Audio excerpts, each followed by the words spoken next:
Hello, everybody, again. Welcome to another episode of the Setter Tales podcast. As you can see, things look a little different tonight, and that's because our guest is in the studio with us. We have Steph Lane here tonight, and gosh, we've known Steph for a long time, even before she had this really cool job that we're going to talk about a little bit tonight. I want to say before we get started that this episode is brought to you by Kinetic Performance Dog Food. We built it for our dogs, and you'll love it for yours. So check that out if you get a chance. Also, the podcast is, as Thomas says, rocking and rolling right now. So if you haven't subscribed, try to do that on all your favorite platforms out there. And we're going to get right into it then tonight. And Steph, welcome to the show. Thanks for having me. So we are going to get into several things. We might talk about a little history first Sure. because I first met you 3, 4 years ago, I think it was now. Has it been longer than that? Longer. Okay. Okay. Yeah. And I am kind of famous in the sense that I got to be your first podcast guest, You right? were. So Yeah. tell us That's tell us right. tell That's us a little right. about your podcast that you're doing and how that all started for you. Yeah.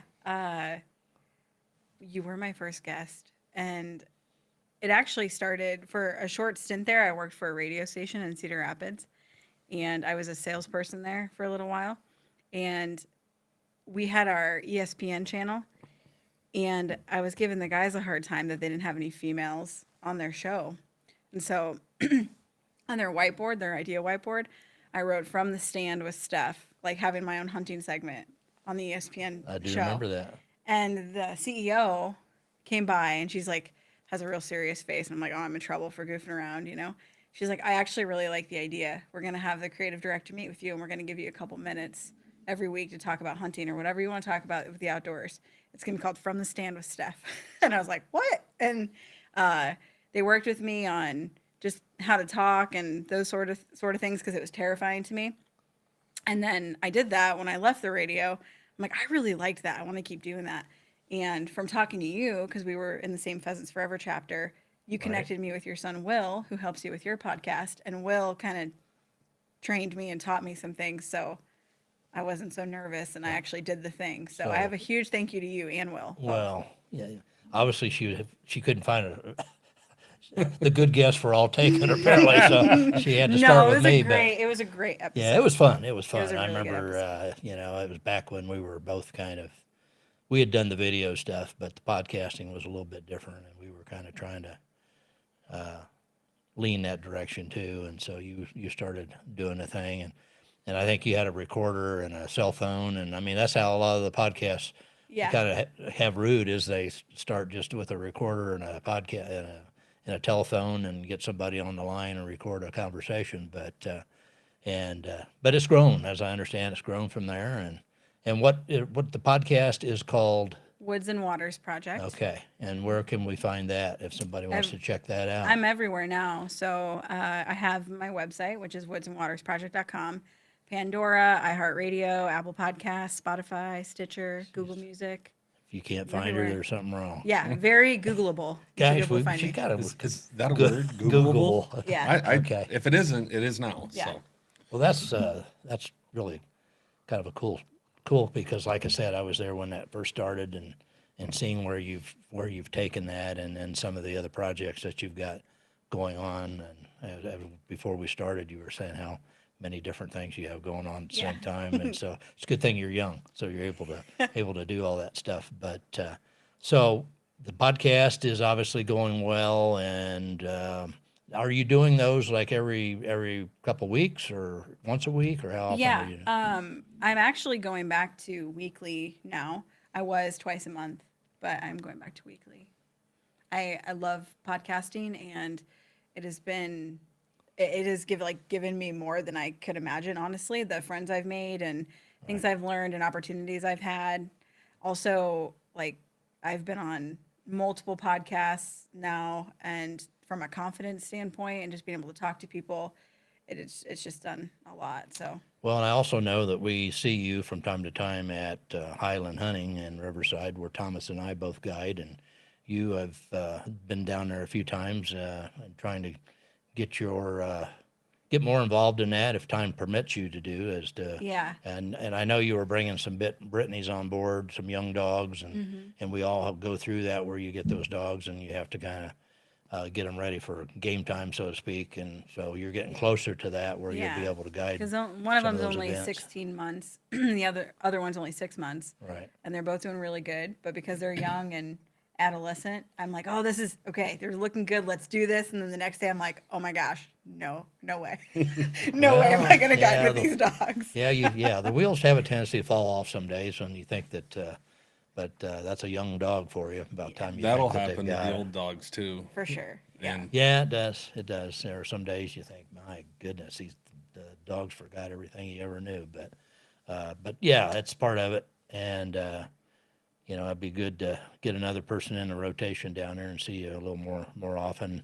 So as I age out, then see we gotta get the new people inside the door to take over. But so I think I know Thomas has been really involved with one of your newest projects, and we'll probably talk about that a little bit, and Thomas can talk about how he's been involved with you on that. well, I think you introduced me to Steph, probably. So that's kind of how I got kind of in touch with her. I believe it was a women's hunt in the Amana colonies, I think. Hmm. Yeah. So I went down there for that, and the outdoor mentors contacted me about doing some stuff, and had a couple hunts, and then you took over program coordinator, and then that's kind of how that's kind of flourished. We've all become friends on that, and no, I have a blast doing that. And Steph sets everything up for me, and I just got to show up and go hunting, or they come to me. So, And so what is the program, and is that state funded, or is that a part of through DNR? How does that work? Yeah, sort of. So they're one of our partners that make it possible. Okay. We are a nonprofit. Outdoor Mentors was started by Mike Christensen in Kansas 20 years ago. Mike is, first of all, just an awesome human and a great boss. I can't like say enough about like where he's taken this organization and the stuff he's done for adults and kids, hunting related. Just it's crazy. But he's been doing it for 20 years, based out of Kansas. Expanded out to Iowa a couple years ago. They were doing it remotely, coordinating hunts from Kansas for a while. Actually, I was helping at a DNR event when this position was about to come open, and they were like, "Hey, you might want to pay attention when this comes open. I think you'd be a really good fit for it." And at the time, it was only going to be part time, and I had like a full time job with paying the bills, benefits, about to get a house, all that. But when I heard about this, I'm like, this is like a calling almost, and I have to take a chance on this. So I quit my corporate job and worked part time, and I worked as a farmhand part time to supplement my income to make it work and to prove myself. And then we started getting hunts rolling because of really like awesome mentors like Thomas and a few others that helped make it happen. And then I was able to show the DNR, hey, we can do this. Like I can do this from a full time perspective. Like here's what we're what we can do for kids in Iowa. And so they are one of our funders as well as many other organizations like SCI, Safari Club International, FNAZ. So the Wild Sheep Foundation is a big one in Iowa. I mean, we just have tons of support to make my job possible. So And so, how many hunts do you usually have in a year? yeah, so so for 2022, we will be at about 130 hunts for the year, and that's our first like full like calendar year of hunting that we're kind of able to look at, and we're averaging 2 to 3 kids per hunt. So we're talking about 200 plus kids just in 2022 that we've taken out hunting, and a lot of them it's first time, or maybe they've been pheasant hunting before, but they've never been deer hunting before, and we track all of that to show the kind of impact we're making. So it's pretty cool. and it's a real good deal just for the fact that there's a lot of kids that don't get these opportunities. I just took 7 kids. Well, I guess they're college age kids from Wartburg and college, and they're all on the trap team. And I think 2 of them were bigger hunters, and then the rest of them have never pheasant hunted before, especially behind dogs. So that makes it pretty pretty special hunt for them to walk in on a point. And the one gal, I know she's been duck hunting with the guys and on the team, and she actually scared the crap out of her the first bird that got up in front of her off a point. I have it on video. She screams at the top of her lungs and wasn't ready for this bird to come blowing out of the grass, but she did get it and she got her limit. So she actually rode with me just to kind of get to know me and kind of learn a little different than just with a bunch of guys in the truck, you know. So we talked all the way there and all the way back, and I know she had mentioned she wants to do it again. And actually, she is going deer hunting on my family's property either tomorrow morning or Thursday Oh, morning. wow. So her coach is taking her out deer hunting and try to get her a deer. They're going to sit in a little blind I got set up. So it parlays into like just getting them out there, like get them a little more excited about trying it, and it just, I think it explodes from there. And I mean, it's helpful for people to see, especially city kids, to see what the outdoors has to offer and different opportunities there are out there. And hopefully they see, you know, what I push is getting kids out and getting new people outdoors. Maybe then when they're my age, that they take that same opportunity, whether it's their own kid or the neighbor kid or whatever. So, I assume plus, you know, talking to each other, talking to their friends and about the experience and Yeah. hoping that they want to try it too. So how do you find the kids, Steph? How do you find them? Yeah. So we focus our program in Iowa a lot on the Iowa Scholastic Clay Target Program athletes. So, like Thomas just mentioned, taking college kids out, we any youth, and when I say youth, from 11 to really 22, if they're in college, if they want to go hunting with us, if they have a hunter's ed or they have their fishing license, they can do one of our hunts or fishing events. Um, but we focus on the Iowa Scholastic Clay Target Program because they are good with guns. They know them well. They usually have to take some sort of gun safety, and for the state of Iowa, hunter's ed is usually like a best option for that. So a lot of these kids have hunter's ed, but they don't necessarily hunt. So there's that barrier there. They know how to use a gun. They're not nervous about it. They're probably safer and a better shot than most of us, right? And they have hunter's ed. So now all those things are out of the way.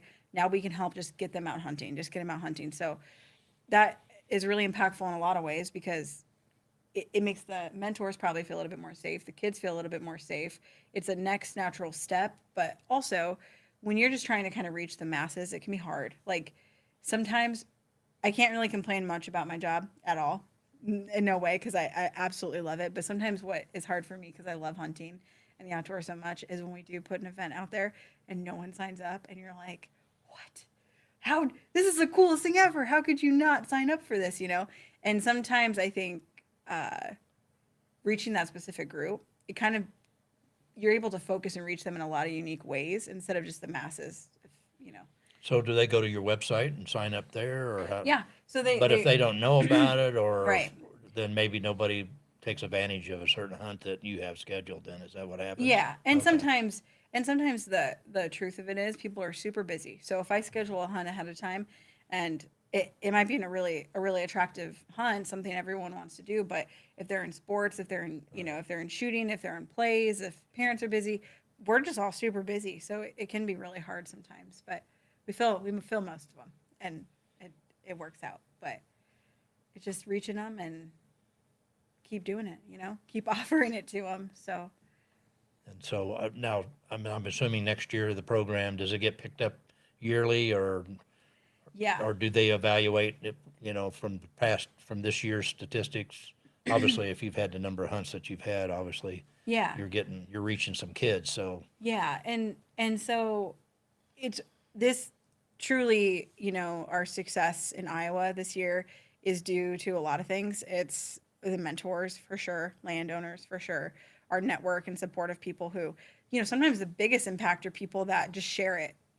They share Thomas's hunt and they're like, thank you for doing that. Even if they're not necessarily the person who's doing it, that like has a huge impact just talking about it word of mouth on social media. But the Iowa DNR, even though they're, one of our funders, they're not like our main one or anything like that. our partnership with them has really helped us. Because when you're coming in as a new nonprofit no one's heard about before, they don't know me from anything. When you're backed by the state, it really solidifies that you're legitimate, you know, Right. and that's been huge in helping us just really have such a good 2022, truly. So Yeah, and as far as it being a nonprofit, Steph's not, you know, we're all in Pheasants Forever. I've been on Ducks Unlimited and been to all these different nonprofits for the outdoors. Outdoor Mentors isn't saying, "Hey, will you take these kids hunting?" And then 5 minutes later ask you for money. That's they get just donations. They have a banquet, um, but they're not just sitting there begging for money. And I think that's an attractive deal too. Is a guy person wants to help out, but they're not saying, "Okay, here I need a $35 membership." Oh, you need to buy a hat, you need to buy the sweatshirt, you need to buy whatever, and I like that about that. And the simplicity of Steph just saying, "Hey, I got some dates, and can you do it?" It's yes or no, and if you can do it, you do it, and if you can't, I mean, last year I think the mentor was kind of down a little bit, and I even had kids come all the way from Davenport, yeah, which is a 4-hour drive just to go rabbit hunting. yeah, So it's nice to see that these, the traveling is big for also for the mentors and the youth. So I think that makes it a lot easier as well. yeah, and it's cool. Like I I want so I have the whole state of Iowa. I'm the only coordinator in the state of Iowa right now.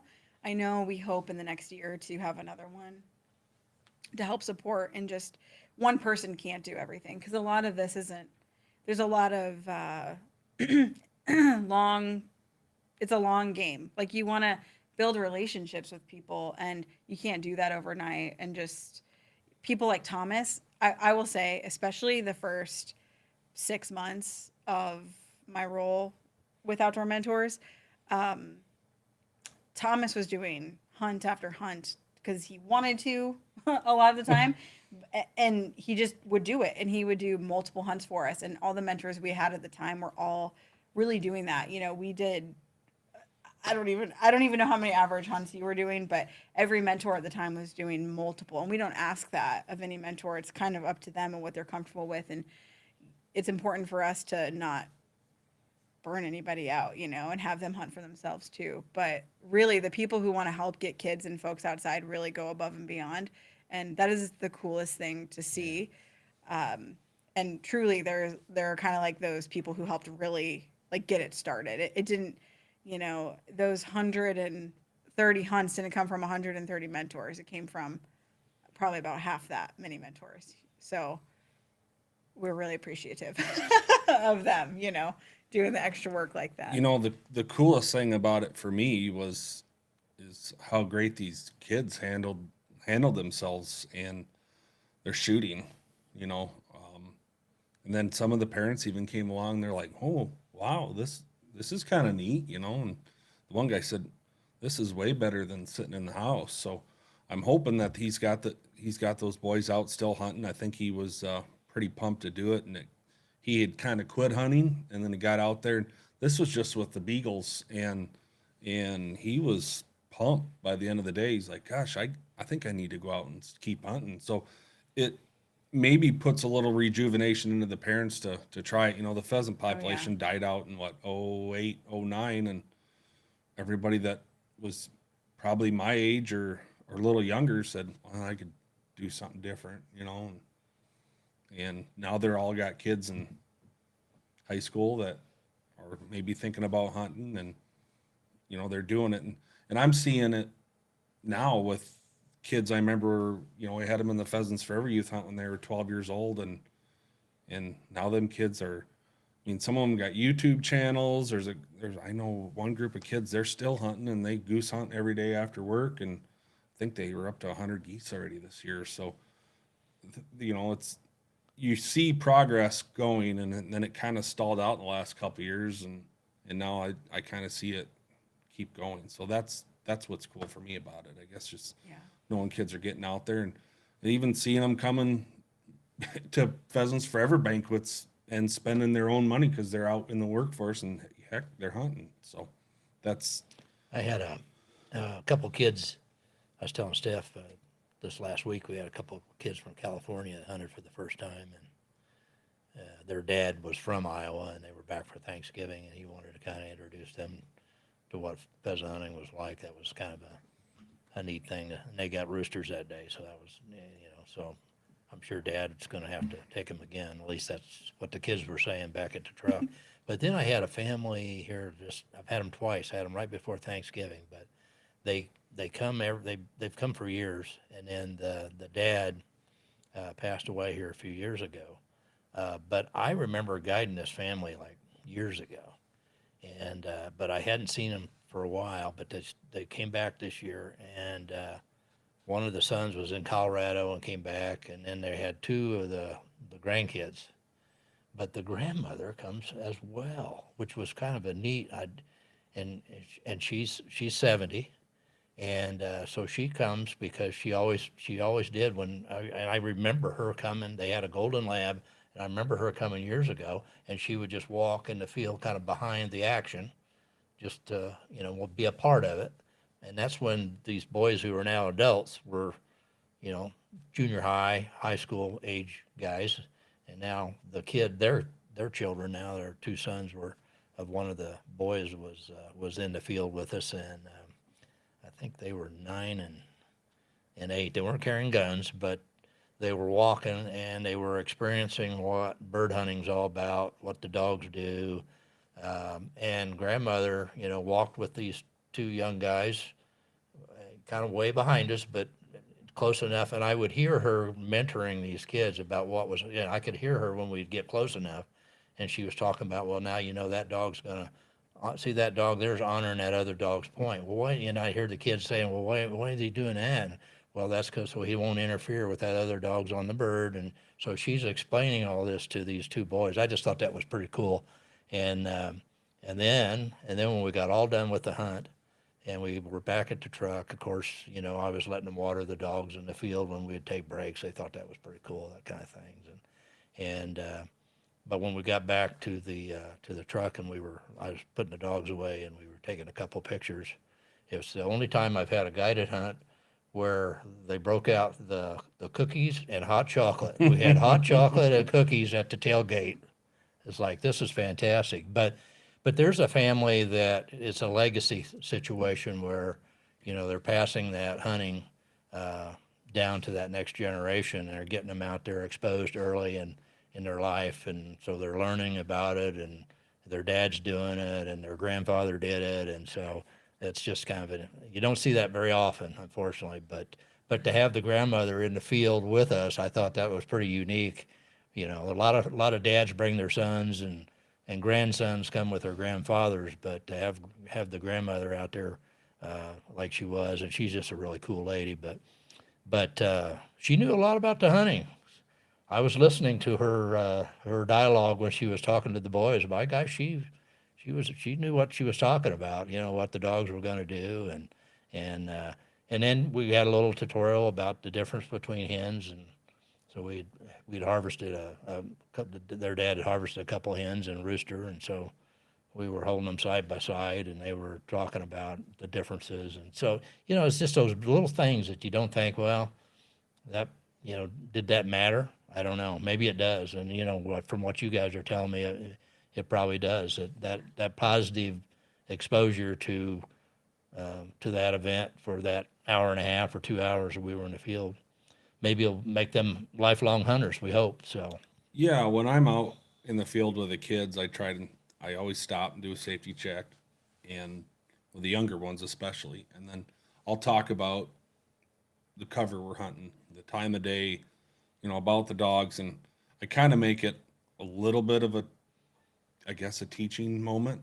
I try to. The older kids, they could care less when they get to college. Like, yeah, we all know that. So we just want to kill something. They just want to shoot and kill, and some of them, you can explain things and get a little talking going between in the dead times. But the younger kids, I always make sure I stop and say, okay, here, this is a little heavier cover. So we're hunting that first thing in the morning because it's still cold. They may be roosting. This would be the best time to get real easy birds. And then, okay, we're going to this cover because there's food on it and they're up, they're moving around. The dew's off the ground. They're going to start running. They're going to go to food. They're going to go to water. So I try and do that as much as they can. And, Steph, they don't send us a script or nothing. They just say, here, be safe and get us plenty of pictures and Do what you and, do. and it's good that they trust Yeah. trust all Well, of us I too. mean, they So- gotta- Yeah, they and we gotta- do a background check. Just Yeah, we don't you just do a trust- we don't background do- check. We don't trust anybody. I was kind of chewing on my nails. No, Yeah, and a Is there game and a game violation check also. No, well, I'm sure. I mean, you found a good one in Thomas. I know he enjoys it. I mean, the teaching part of it and getting those kids exposed and you need these young guys like him, that can do multiple hunts and multiple days and keep going. not as young as I used to be, it seems. But that was one thing. Parlay off your story you just told. All of us have that experience of somebody in our family getting us out when we were young. So Yeah. my dad took me along. I didn't get to carry a gun for a long time, and then just slowly moved up calibers. And I know, Steph, you have a really good special relationship with your dad and your brothers, just Yeah. to go hunting. And if you want to talk about that a little bit, I'm sure everybody'd love to hear that too. Yeah, first of all, that would be as a grandmother in the future. Hopefully, that's goals. That's Yeah. my goals. Yeah, right that'd there, be cool. That type of grandmother, and yeah, definitely. I've been hunting since I was 4 years old, and I have two brothers. I have an older and a younger, but I was actually the first of the kids to go hunting. My dad took me along with him everywhere. I still vividly remember duck hunting. I still remember the first time I saw him having to wring the neck of one because it didn't die all the way. And he's told me multiple times, he's like, I looked you right in the eyes and thought, this is it. I'm either gonna make her or break her right now at 4 years old. Like, and he's like, you just looked at me and you kind of just processed what was happening, and you've just been going along with me ever since. And actually, my older brother, who's 8 years older than me, actually just got into hunting for the first time the last 2 years. He got his first deer, his first goose, everything. So that's pretty cool. And I have a nephew from my older brother, and so he's getting into shooting. He's a really good shot. So even though my older brother didn't hunt when he was young, he's doing it with us now. And I can't even, and I'm a total cornball like this, but last year we did our first hunt with both my brothers, myself, and my dad. And this year we went deer hunting, the four of us. Even got matching hunting hats and everything. And it's just been really special for me. Like, we're adults and we're all doing this together and still making memories like that. So I think that's what's so neat. And to echo what Thomas has talked about, some of the coolest parts about this program are the parents. And they've either hunted a little bit and they're like, wow, or grandparents. There's a lot of grandparents that are involved too, and they get back into it for their kids. And the ones that are new to hunting, I just got a message today about a dad who is just telling me like what gun he's getting his kid for Christmas because they're getting into hunting together.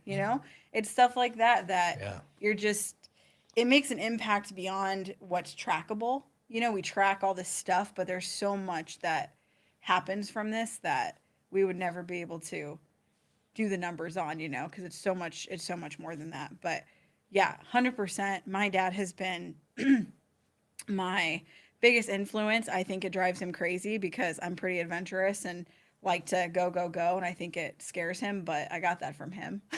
So it's cool. I'm really lucky to have a family When that one of the loves that things stuff. too, when you had mentioned about talking about when the game, and the harvesting of the game and the shooting and all that. But unfortunately, as you know, sometimes the shooting isn't as good as you would hope, and you end up with those crippled birds that we go to great lengths to find, and to recover Yep. if we can. That's just a part of the hunting, and so that is another thing that the kids were exposed to during our hunt. Their dad shot it was a hen. He shot it, and hens are obviously legal to take on a preserve. I want to make that clear to Yeah, everybody yeah. that's listening. And he shot a hen, and of course it was running, and it was hard to find. But the dogs eventually, it was she did her best to elude the ground troops, but eventually they ended up pointing her again, and to them she was moving enough that they thought she was still a live bird, so they're pointing her, but it was her. But but she just had a broken wing, and just barely. It looked like maybe one pellet had caught the wing where she couldn't fly, uh, and so the kids were there because it was the first. I think it might have been the first hen that we took that day, and so they were interested in what it looked a lot different than those other birds, and they were interested in that, and so they were standing there, and of course, when the dog retrieved it and I got it in my hand, I mean this bird is, well, it's got a lot of life in it. I mean, it's other than that wing injury, and so the time came, and they made sure that those kids understood that they have to recover this game, and so now we have to respect this resource, and we have to do right by this bird, and it has to be put out of its misery, and whatever, and so and they wanted to see that, and so so it's kind of one of those, okay, do you do that in front of the kids or not, even the grandmother thought that that was an important thing, that they understood that that was part of it, Yeah. that you I respect agree. the game, and by doing that, and by quickly, making sure the bird is dead now, and is not in any kind of, is not suffering or anything like that. That was a part of the thing that she wanted them to see, so that they understood that that's what we do.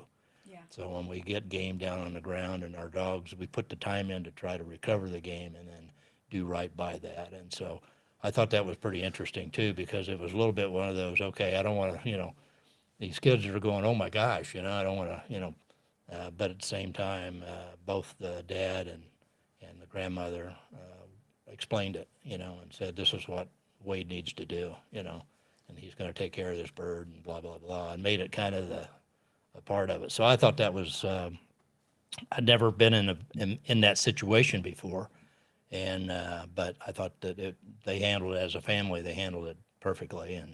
And hopefully those kids went away with knowing that that's part of it, that you Yeah. have to do that. So, Yeah. And I think with working with kids, if you explain it before you do it or explain it while you're doing it, they understand a lot better than the element of surprise. yeah, I think that's a big thing for them because, I mean, obviously everybody says something triggers them, something from it. Usually it's from childhood. So, yeah, it's like, Yeah. okay, I'm going to wring this bird's neck because it needs to be dispatched and we got to take care of it so it's not suffering. And instead of just grabbing that bird and starts spinning it, and they're like, yeah, oh my gosh, what are you doing? yeah. So I think if you just kind of give them a short story on what you're doing. Well, they also were partying, and were taking part in the cleaning of the birds back at the cleaning station. They actually were involved in that to some extent, watching it, understanding this is what we do, this is how we do it. This particular group usually cleans their own birds, so I was just kind of down there observing a little bit to see if they needed anything. By the time I got done with my dog situation, got down there, they pretty much had their birds cleaned. But yeah, they were a part of that too, and collecting feathers and the other things that you would expect, you know, young people of that age to do. I'm going to take this to school. I'm going to show my Yeah. friend this and the other thing, And there was a couple of nice long tail feathers on those birds, but yeah, and I think that's that whole process from beginning to end, and whether it's bird hunting or, as Thomas has said, deer hunting. After the deer's harvest, then everything that you have to do afterwards. And with far as cleaning the deer and getting it ready for processing and all that, whether it's rabbits or whatever, it's just kind of part of the thing that they need to see and understand. And like he said, if it's handled that way, it turns out perfect. So So Outdoor Mentors actually has programs.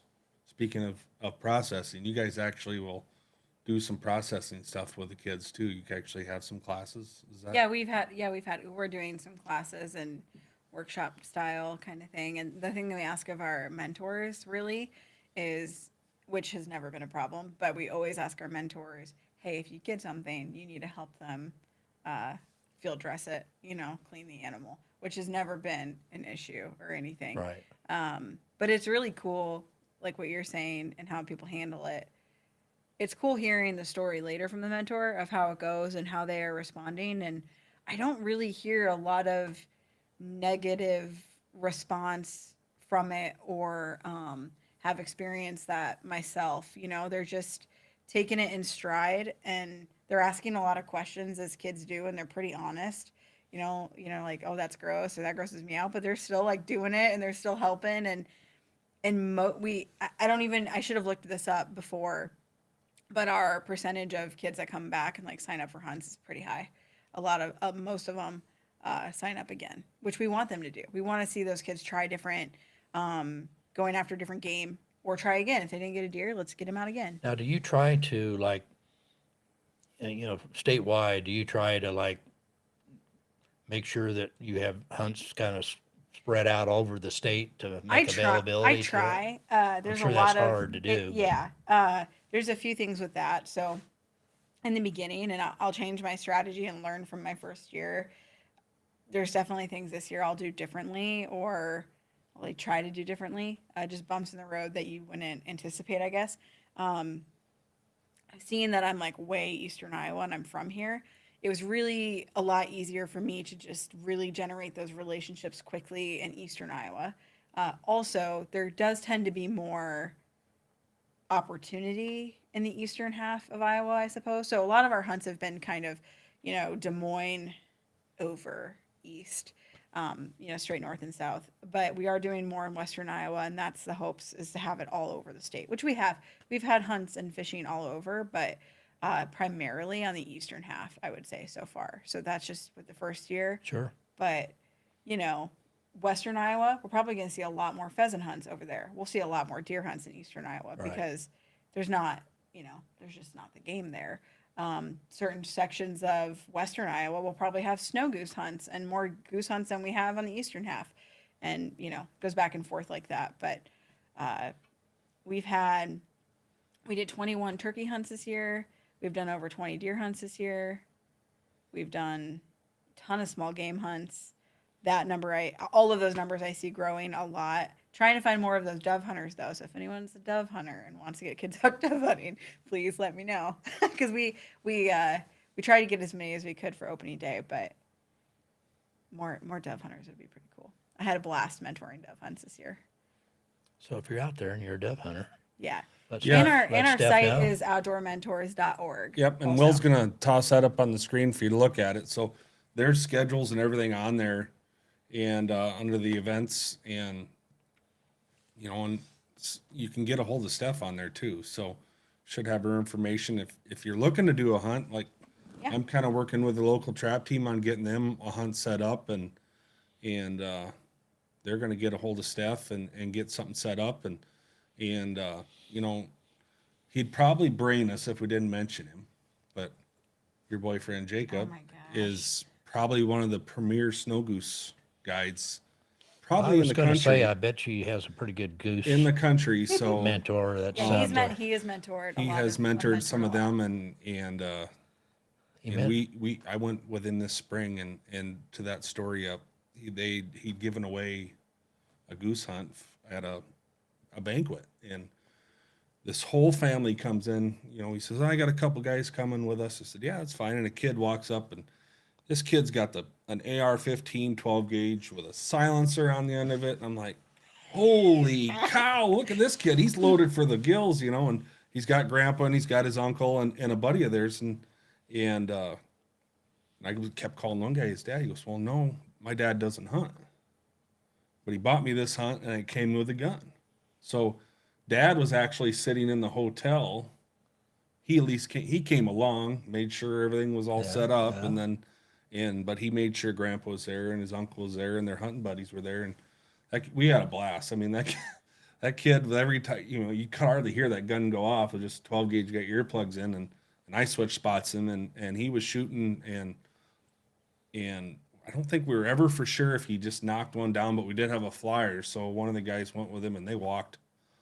I don't know. They walked forever, it seemed like. And that goose finally got up and we heard a shot, saw him shoot and the goose dropped and he come back and he walked that whole way in the mud. It was muddy and had that. And I got a picture of him standing out in front of the thing. that was the best part of the whole hunt for me Oh, is just knowing that that kid had a confirmed kill with a new gun. He was with his family, and then we went out to eat, and Dad went out, and he's like, "Oh God," he said, "you helped him." I said, "Well, this is what you do." Um, so if they have goose hunts coming up, I would We definitely get do. signed up, and We do. It'll be on our calendar soon. We do have a it's snow goose hunt in Missouri. yeah, and I'm telling you, it's a blast, and Jacob does a fantastic job of explaining how the birds work and how he sets his. I mean, Jake does a fantastic job of that. So Yeah, he's been a snow goose guide for 12 years. And then he's a competitive coon hunter too. Uh, Snitches get stitches is our coon hound. She's been top 100 coon hound in the country for I think like 3 years running now. I'm pretty sure. So she's something special. so that's one of the like the benefits of the out working with Pass On Outdoor Mentors is the variety. I took him with squirrel dogs, I took him pheasant hunting, um, took him with beagles, which I think they thought that was a big hit. Yeah, All these that little dogs I did running not get to go to that, and I was so envious. through thorn bushes, and I'm like, okay, that they're getting closer, be ready. And we actually had a girl come along, and she had just her jeans on, and she was all no hat, she just had a ball cap on and no gloves, and it was cold. And I'm like, where's all your stuff? She goes, I don't get cold. And I think she's with a bunch of boys, so she thought she's gonna be tough. And we went for 2 hours, and it was brutally cold, and she wouldn't take a glove, a hat, or nothing. And I said, you got to shoot one of them. She goes, well, I got to get one close. And finally, I said, it's coming through the trees. And we were walking the trees at my house, and the dogs were coming behind me. And I said, as soon as that rabbit gets out, you blast it. And kaboom. Well, she hit it, and it just kind of stuck in the snow, like it just stopped and was staring at her. She goes, it's still alive. I said, keep shooting. And she unloaded that gun, and I could hear her clicking shells in. So I went through the trees like, God, it's not that far away. I could see the rabbit, and I could see the snow flying. Well, that rabbit had set up, and she goes, I go, you can stop now.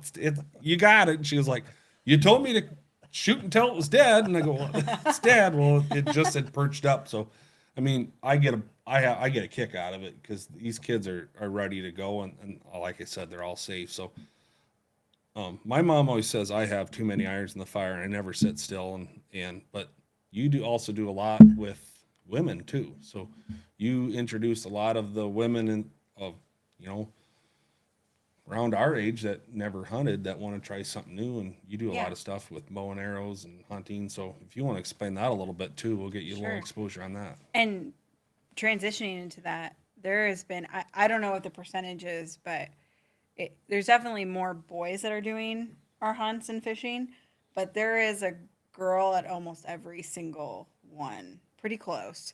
And that has been super cool. And as a female who's been hunting my whole life, but didn't grow up with a lot of women that like are girls that hunted until now, I there's like a transition that happens for hunters. I think you're kind of getting into it. You're really hunting for yourself, and then there's a time where you start hunting and mentoring, and you almost get more out of watching people be successful than yourself. And that with these like all of the kids, but seeing these young girls and then mentoring them has done so much for me and has really inspired me to continue to get better, which then I think really plays into all the things I've done with women. So I host a lot of workshops and events and retreats for adult women. I've been an archery coach for about 5 years. Actually, the Pheasants Forever chapter that you and I met as we Hmm. were a part of, we hosted a shooting event, and they asked me, "Hey, Steph, teach the archery." For the women, and that really was like what projected me into coaching archery, which created all of this actually for me. So Pheasants Forever has a special place in my heart because it was really where I started to do like outreach and reach out to adults and kids both. But anyway, I actually have a women's ice fishing trip coming up in February that I'm mentoring. I'll have I do archery retreats. I've done bow hunting. I've done a bow fishing retreat. Um, yeah, I love I love teaching everybody, and I've made a lot of good friends from it. Having other women that I can hunt with and just helping them build their confidence is I can't even explain it, but it's kind of an addiction for me because when I get these ladies that come in and they go from not even knowing how to hold the gun or the bow or feeling really uncomfortable to maybe a couple hours later, they're lit up. They're like, I've got a new hobby. Time to get the credit card out. Wait till I tell my boyfriend this, or they're like, I want to go with you, or they just light up and they find something that they didn't even know was for them or that they were welcomed to. And I've seen so many people. It sounds, I don't even, the confidence, finding a community of people like them, building friendships, learning skills, um, and just finding like a healthy hobby too, and just having something that's their own.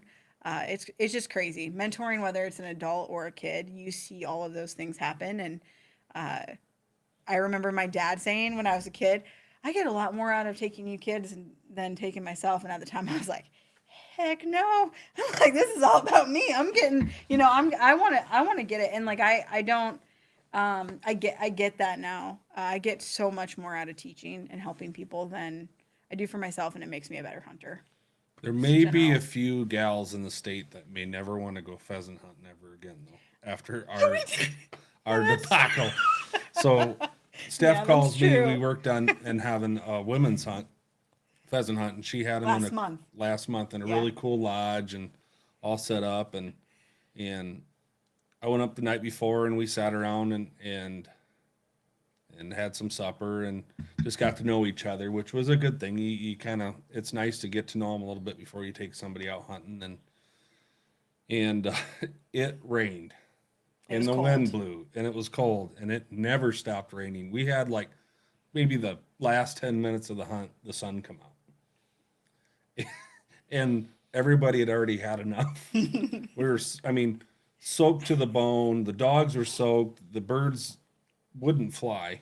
They were so wet. They were just running. And it was, I mean, I probably would have been hunting anyway, but nor would I ever try and take somebody with me on that. And like, all right, And they you're were here. all brand new to it. Brand new. Brand I new think pheasant hunters. one was Yeah. Had hunted before. had hunted before, Yeah. and I And think she's a hard goer. She's pretty newer to hunting, but she's doing all the she Well, is he might good. surprise you. yeah, I don't know. Well, It was pretty I brutal. did. So I did ask, and you were standing there, I think, Yeah. when I asked. But one of the coolest conversations after that hunt that I had, even though, and Thomas did say to them, if you at all enjoyed this, then you're a pheasant hunter because this is basically as bad as it gets. And one of the women who was there, I asked her, I'm like, would you do this again? Because I mean, all of us were just kind of like spent, after. And she's like, I don't have a choice. She's like, I'm learning all of this because my son wants to be a hunter. There's no hunters in my family. I'm gonna figure this out so I can go hunting with my son. That But was her that response was, to it. and that when I Yeah. heard her say that, I was like, okay, then I did, we did what we needed to do, and we even went out So for the first lesson is watch the forecast. So you know. well, we Well, we kind didn't have of a lot of options. it didn't have we No, I didn't mean have if like you're in the, Yeah, in the yeah, hunting yeah, world, yeah. you and watch the really forecast. the weather. Know if it's gonna rain I or think not. up to like Wednesday or Thursday, it was just going to be cloudy and just kind of perfect hunting weather, and then like Thursday morning, I text her. I'm like, "Did you see the weather? This is not going to be fun." But you know, And it was wild birds. It wasn't were a preserve wild or and- anything. and- And Yeah, they're not. They don't. it They don't was, play fair. no. right away we had 2 or 3 points, and Yeah. I think everybody was able to at least get their gun up, a couple shot, and I had a Onyx all set up, so on my way home I was going to hit a couple public hunting spots, I thought, and then we went and ate, and I was like, I am soaked to the bone and I'm frozen. I'm just going to keep going home. The And key to that was when we stopped. Once we stopped, we all looked Yeah. at each Yeah, other. We're like, I that's- think this is over now. When we were going through it, Yeah. it was fine. But yeah, at one point I go, here comes the sun, and like, yes, and there's the truck, yes. So So everybody kind of beeline towards the Yeah. trucks So before actually, we they. used, if you recall, last fall we used Thomas's mentoring skills and Jacob's with some with the Ireland crew. Mm-hmm. For some individuals that weren't familiar with how we hunt here in the States. And so, yeah, that was kind of interesting, kind of a cool experience too, to get them over here. And that was probably one of the coldest days on the face of the earth too. The day we took them up to your neck of the woods. Man, that was cold that day. Whew. Wind blowing, terrible day. But and the same thing was we took the break at lunch, and his mom and dad had nice hot soup and sandwiches, and it's one of them things. I'm warmed up. I've had a nice meal. do, do I really want to go back out into the 50-mile-an-hour winds? Oh my gosh! But yeah, so it's Yeah, kind of tough. and you know that's what it's all about. Luckily, all my youth hunts last year were all really, the weather was pretty much perfect. I think the rabbit hunt was brutally cold, and maybe one of the squirrel hunts was pretty cold, but the sun was shining, the wind wasn't just howling. So that, you know, if you're going to take a kid out, I would recommend you look at the weather first, or a new hunter, just so you don't ruin them. I know them Ireland guys; they're probably still shivering over there. I And don't know. It's pretty cold and kind of rainy over there too, so it I wasn't think like it there's was something about too like much.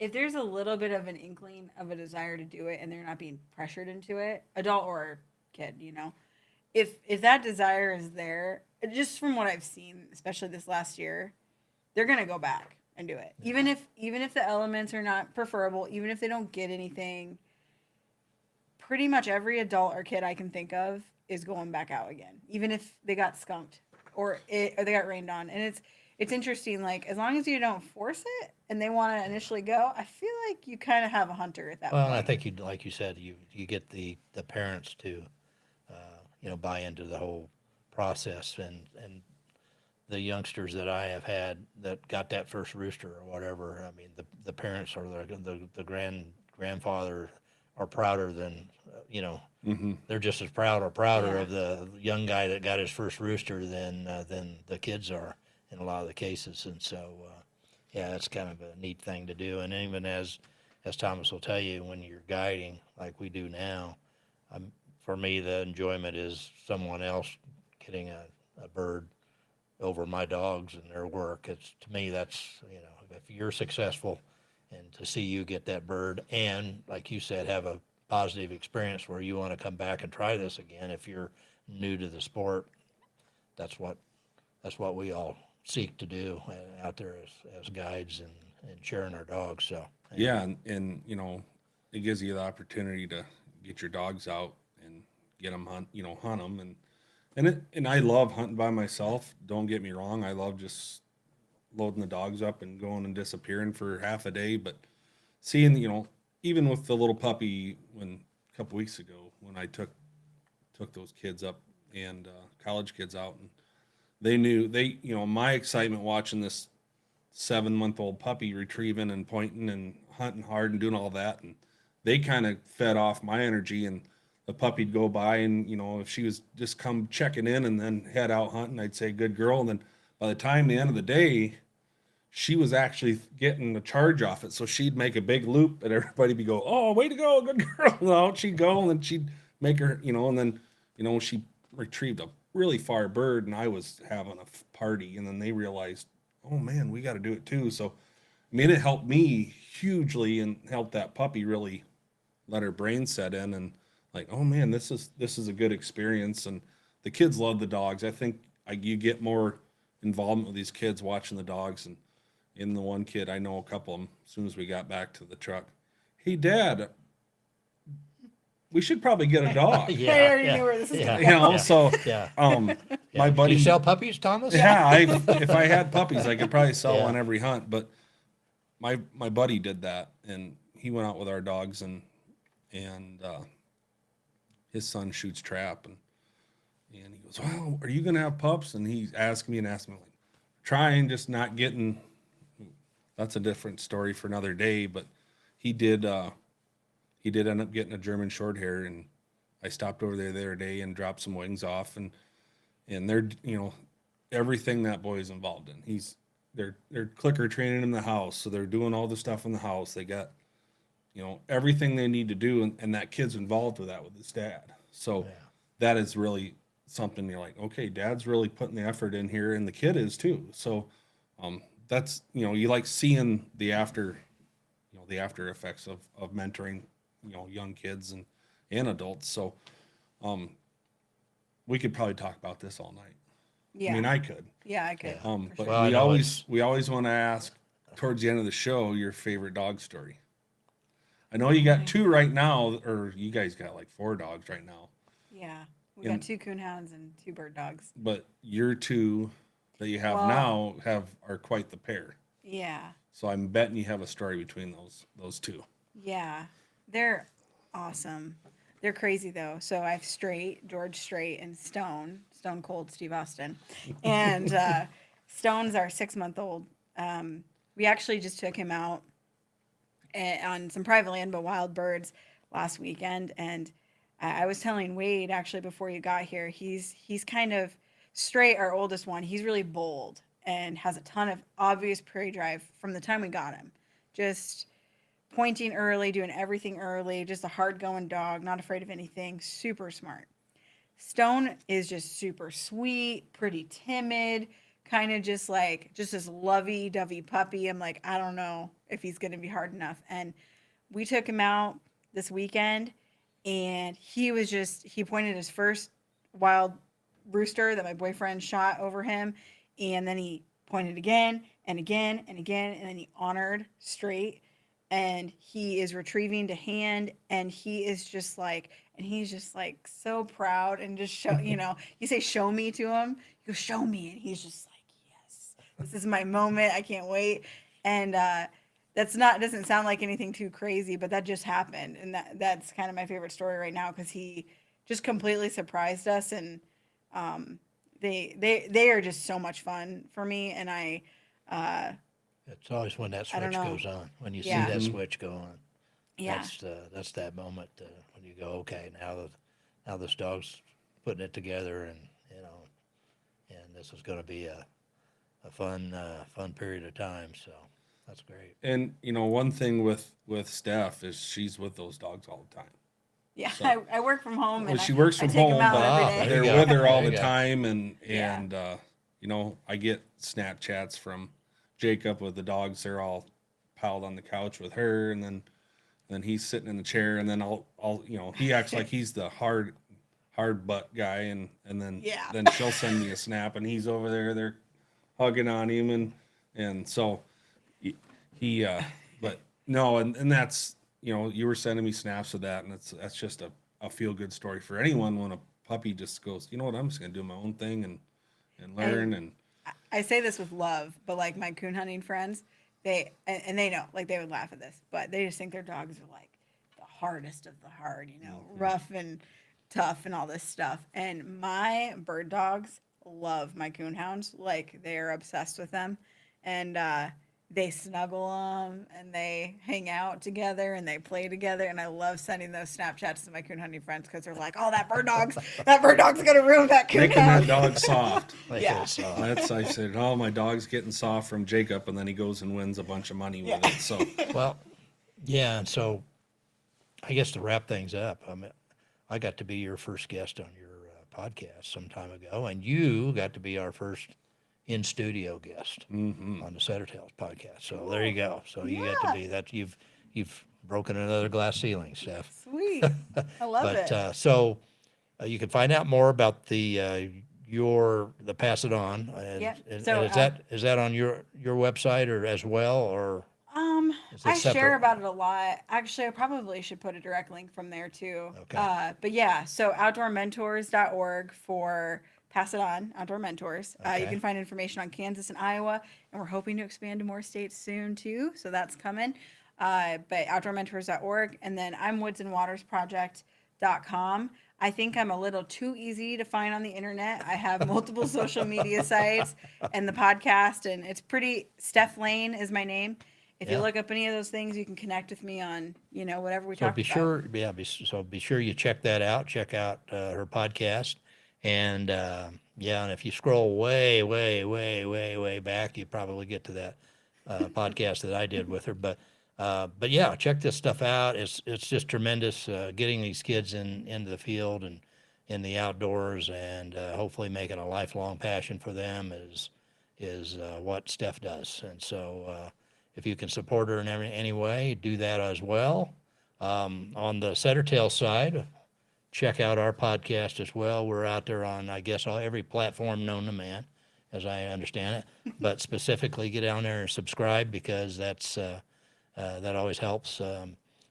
helps us with sponsorships and those kinds of things. And so do that. And we're hopefully going to reach some good numbers by the end of the year. And, you know, we'll keep guiding and we'll keep you updated on what's going on in the dog world as well. Yeah, get the deer hunting over with, and I'm Yeah, ready you to gotta hit the get. I grass gotta get you again, back so, in. I gotta get you back in the. hunting mode. Yeah, yeah. Well, you are in hunting mode. I It's know. just- I never quit. You just Yeah. got to get in back at chasing them little Yeah. feathered birds again. Yep, But dogs are getting nuts. So and so I guess we'll wrap this up again. Thank you very much for coming thank in you. and Thanks for and having into me. the This has been studio, fun. and it's good to see you. I hadn't seen you for a while, so it's good to see you again. And hopefully we can one of these days. I like to hunt with those Brittany's and see how Yeah, that goes. that'd So. be fun. I'd love that. And as you say, keep their nose in the wind. that's right. We'll see you next time.